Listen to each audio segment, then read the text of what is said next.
Hello' students, আহি থকা 17 ফেব্ৰুৱাৰী তাৰিখে তোমালোকৰ এমাইল এছামিছ আছে। এই 5 দিনত 85 সম্ভৱনে? ক'ত কি কেনেদৰে চালে 85% পাবা? লাষ্ট 5 ডেজ এছামিছত কেনেদৰে প্ৰস্তুতি চলাবা? 85% পাবলৈ ক'ত কিহত গুৰুত্ব দিবা? এতিয়াও সময় আছে, ভালদৰে চাই ল'বা। এতিয়া প্ৰথম কথাটো হ'ল, আমি এমাইল এছামিছত পেপাৰখন কেনেদৰে পাম? এমাইল এছামিছৰ পেপাৰখনত কোনটো ছেকশ্যন বা কোনটো গ্ৰুপত কি থাকিব? প্ৰথমতে চোৱা, গ্ৰুপ এত থাকিব 75 মাৰ্কছ, য'ত থাকিব গদ্যাংশৰ পৰা তোমাৰ থাকিব 25 মাৰ্কছ। গদ্যাংশৰ কোনটো ছেকশ্যনত কেনেদৰে নম্বৰ থাকিব মই তোমালোকক বুজাই দিছোঁ।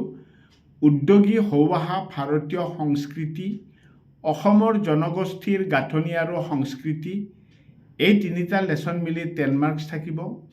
অৰুণিমা সিনহা, ইণ্টাৰনেটৰ তিতা মিঠা, দুটা লেচন মিলি 8 মাৰ্ক থাকিব। অৰণ্য যাত্ৰা পাৰস্যত এভুমুখী, দুটা লেচন মিলি 7 মাৰ্ক থাকিব। টোটেল গদ্যাংশৰ পৰা 25 মাৰ্কছ থাকিব। আৰু এই 25 মাৰ্কছৰ কাৰণে পৰীক্ষাত কি কুৱেশ্যন হ'ব পাৰে, A to Z এনচাৰ সহকাৰে ইতিমধ্যে মই ভিডিঅ' দি দিছোঁ, তোমালোকে চাই ল'বা। ঠিক আছে। আকৌ এতিয়া যদি আমি পদ্যাংশত চাওঁ, পদ্যাংশত তোমালোকে বৰগীত আৰু জিকিৰ এই দুটা কবিতাৰ পৰা 9 মাৰ্ক থাকিব। প্ৰশস্তি, মই অসমীয়া, দৃষ্টান্তৰ এই তিনিটা কবিতাৰ পৰাও 9 মাৰ্ক থাকিব। টোটেল কবিতাৰ পৰা 18 মাৰ্কছ থাকিব। এই 18 মাৰ্কৰ কাৰণে তোমাৰ যিমান কুৱেশ্যন হ'ব, কেনেকুৱা কুৱেশ্যন হ'ব, সকলোবোৰ ইতিমধ্যে ভিডিঅ' আপলোড কৰা আছে, তোমালোকে পাৰিলে এবাৰ চাই ল'বা। কেৱল ইয়াত মনত ৰাখিবা, মই ইয়াৰ আগৰ পেপাৰত কবিতাৰ মূলভাৱ বৰগীত আৰু প্ৰশস্তি চাব দিছিলোঁ।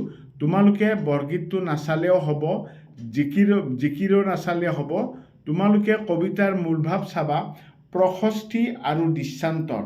মই ইতিমধ্যে বৰগীত আৰু প্ৰশস্তি চাব দিছিলোঁ, কিন্তু তোমালোকে বৰগীতটো নাচালেও হ'ব, প্ৰশস্তি চাবা আৰু দৃষ্টান্তৰ চাবা। দুটা কবিতাৰ মূলভাৱ চাই যাবা, প্ৰশস্তি আৰু দৃষ্টান্তৰ। এই দুটা চাই গ'লে তোমালোকে 100% চিয়'ৰ এটা কমন পাবা।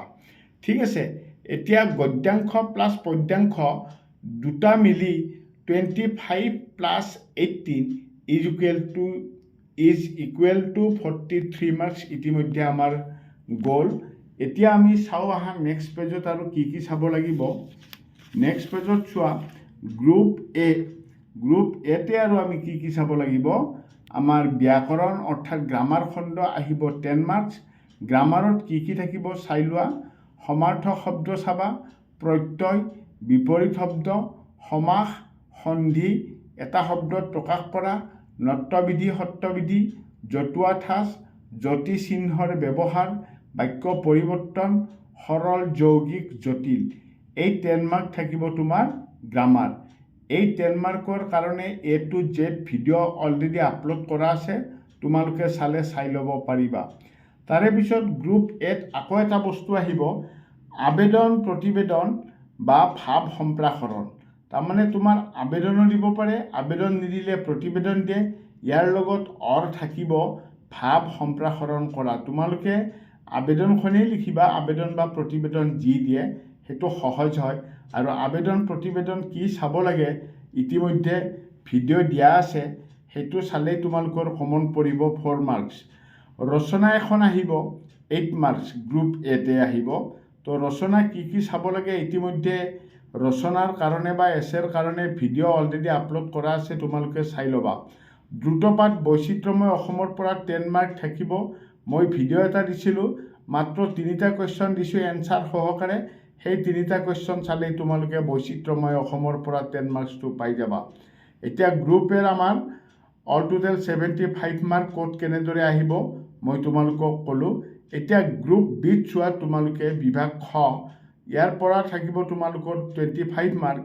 তো গ্ৰুপ B2ৰো মই ভিডিঅ' ইতিমধ্যে কি কুৱেশ্যন চাব লাগিব উত্তৰ সহকাৰে এটা ভিডিঅ' আপলোড কৰিছোঁ আজি কেইদিনমান হ'ল। তথাপিতো মই এবাৰ তোমালোকক ক'ত কি থাকিব কেনেকৈ সেই নম্বৰকেইটা দেখাই দিছোঁ। বিখ্যাত প্ৰাচীন ভাৰতীয় শিক্ষা এই দুটা লেচন মিলি 8 মাৰ্ক থাকিব। কানাইৰ চাতুৰি আৰু থৰজাৰ থৰভাইৰ পৰা থাকিব তোমাৰ 8 মাৰ্ক। ইতিমধ্যে ইয়াৰ এনচাৰ সহকাৰে ভিডিঅ' মই আপলোড কৰা আছে। আৰু নেক্সট গ্ৰুপ বিটো তোমালোকৰ গ্ৰামাৰ আহিব 5 মাৰ্কছ। আৰু এই 5 মাৰ্কছৰ কাৰণে তোমালোকে চাব লাগিব ভুল বাক্যৰ শুধৰণি, উপসৰ্গ, অনুসৰ্গ, সমাৰ্থক শব্দ, পুৰণি শব্দৰ আধুনিক ৰূপ। গ্ৰামাৰ ছেকশ্যনটোৰ কাৰণেও মই এই 5 মাৰ্কৰ গ্ৰামাৰৰ কাৰণেও তোমালোকৰ ভিডিঅ' দিয়া আছে। তাৰপিছত নেক্সট ছন্দৰ পৰা আহিব তোমালোকৰ 4 মাৰ্কছ, টোটেল 25 মাৰ্ক গুচি গ'ল। গ্ৰুপ বিত 25 mark A to Z common থকা ভিডিঅ' এটা মই দি দিছোঁ। কাৰোবাক লাগিলে মোক কমেণ্ট দিলে ডেছক্ৰিপশ্যনত মই লিংকটো দি দিম, চাই ল'ব পাৰিবা। ঠিক আছে, এতিয়া আমি চাওঁ আহা এই লাষ্ট 5 ডেজ কেনেদৰে আমি প্ৰস্তুতি চলাব লাগিব, কেনেদৰে প্ৰস্তুতি চলালে আমি 85% পাবলৈ সক্ষম হ'ম। চোৱা তেতিয়াহ'লে আজিৰ পৰা 12 তাৰিখলৈ তোমালোকে কি কৰিবা, ৰেগুলাৰ 2 ঘণ্টাকৈ এছামিজখন চাবা। ঠিক আছে, 15 তাৰিখে তোমালোকৰ ইংৰাজীৰ পৰীক্ষা আছে। ইংৰাজীৰ পৰীক্ষা দি আহি অৰ্থাৎ ইভিনিং আৰু নাইটকে ধৰি 17 তাৰিখে মৰ্ণিং 7টা বজালৈ তোমালোকে এছামিজ চাব পাৰিবা।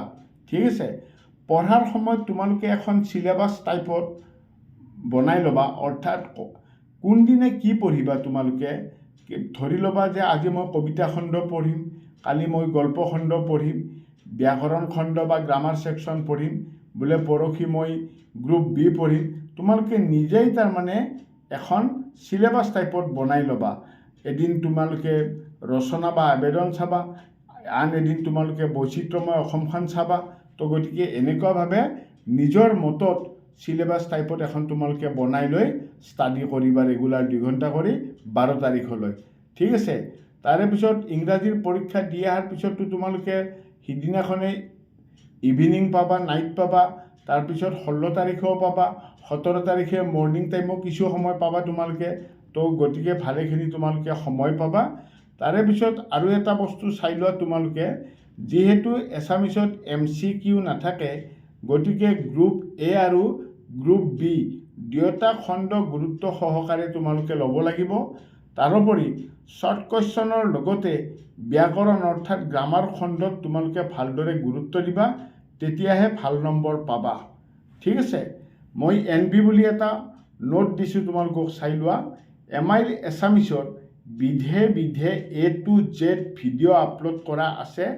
কেৱল ভিডিঅ'ত থকা কুৱেশ্যনৰ এনচাৰবোৰ চালে আৰু গ্ৰামাৰ ছেকশ্যনবোৰ ভালদৰে চালেই 85% পাবা বুলি মোৰ দৃঢ় বিশ্বাস আছে। কেইটামান দৰকাৰী ভিডিঅ'ৰ লিংক ডেছক্ৰিপশ্যনত দি দিম, চাই ল'বা। ঠিক আছে, তো আজিলৈ আৰু বিশেষ নাই, ইমানতে সামৰণি মাৰিলোঁ। ধন্যবাদ।